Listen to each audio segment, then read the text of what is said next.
নমস্কার বন্ধুরা, আমি শিবানী কুকিং কিচেন। আশা করি আপনারা ভালো আছেন, আমিও ভালো আছি। আমার চ্যানেলে আপনাদের আসার জন্য অনুরোধ করছি।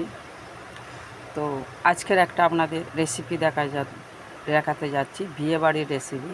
তার মানে আমি 2 পিস আলু ঝিরিকুচি করে গ্রেট করে নিয়েছি। ওকে 2 ঘন্টা জলে ভিজিয়ে রেখে দিয়েছি। তার সঙ্গে আমার বাদাম আছে বেশ কিছু, আর ওর সঙ্গে আমার লাগবে কারি পাতা আর শুকনো লঙ্কা। তো এই নিয়ে আমার রেসিপি। তো চলুন তাহলে রেসিপিটা আমি কিভাবে বানাবো, বিয়েবাড়ির ঠিক স্টাইলে যে আলুটা ভাজা হয় সেই আলুটা আমি আজকে বানাবো। সেই আলুর রেসিপিটা বানাবো, বিয়েবাড়ির ঝুড়ি আলু ভাজার রেসিপি, সেই রেসিপিটা বানাবো। আশা করি আমার রেসিপিটা ভালো হলে লাইক কমেন্ট আর কীরকম হয়েছে সেটা আমাকে কমেন্টের মাধ্যমে জানাবেন, আর আমার পাশে থাকবেন, আর আমাকে একটু আগে বাড়াবার জন্য চেষ্টা করে দেবেন। আশা করি আপনাদের ভালো লাগবে। তা চলুন বন্ধুরা, রেসিপিটা কিভাবে বানাবো সেটা আপনাদেরকে দেখাতে যাচ্ছি। দেখুন, আমি একটা কড়াই বসেছি, কড়াইয়ের মধ্যে বেশ কিছু তেল দিয়েছি। এই তেলটা গরম হওয়া পর্যন্ত ওয়েট করব। তো আমার তেল গরম হয়ে গেছে।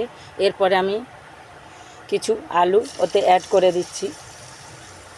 এইভাবে আমি সব কটা আলু একসঙ্গে ভেজে নেব, তারপর আপনাদেরকে তুলে ধরব। চলুন তাহলে আমি আলুটা ভেজে নিই। 5 মিনিট তার জন্য আমি সময় চাইছি। দেখুন, আমার একবার ভাজা হয়ে গেছে, এটাকে আমি তুলে নেব। এরপরে আরেকবার দেবো, তারপরে আপনাদেরকে দেখাবো। তো আমার আলু ভাজা হয়ে গেছে। এবার লঙ্কা আর কারি পাতাটা আমি ভেজে নিচ্ছি। দেখুন, আমার আলু ভাজা হয়ে গেছে, একদম বিয়েবাড়ির স্টাইলে ঝুরি আলু ভাজা, পুরো বিয়েবাড়ির স্টাইলে। এর ওপরে এবার আমি দেবো কারি পাতা আর লঙ্কা, এর ওপরে বাদাম অ্যাড করে দিলাম, একদম পুরো বিয়েবাড়ির স্টাইলে। বাদামটা আমার ভাজা ছিল, তাই বাদাম ভাজাটা দেখাইনি। আর কারি পাতা আর লঙ্কা আমি ভেজে নিলাম, আপনাদের সামনে আপনাদের দেখালাম।